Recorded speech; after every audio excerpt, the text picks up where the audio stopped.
अमरावतीचे उमेदवार रुग्णालयामध्ये आहेत, त्यांच्या आरोग्यासाठी मुख्यमंत्र्यांनी शुभेच्छा दिल्या। दरम्यान त्यांना आयटीच्या माध्यमातून प्रचार करता येईल असं मुख्यमंत्र्यांनी म्हटलंय। मात्र मतदारांशी संपर्क करण्याऐवजी त्यांनी काँग्रेस नेत्यांशी संपर्क करावा, जेणेकरून काँग्रेस नेत्यांना शांत वाटेल असा टोला फडणवीसांनी लगावलाय।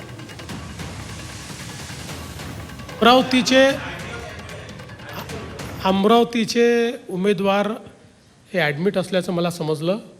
मी ईश्वराला प्रार्थना करतो की त्यांना लवकर आरोग्य लाभावं आणि त्यांना आयटीच्या माध्यमातून नाही तर थेट प्रचार करता यावा।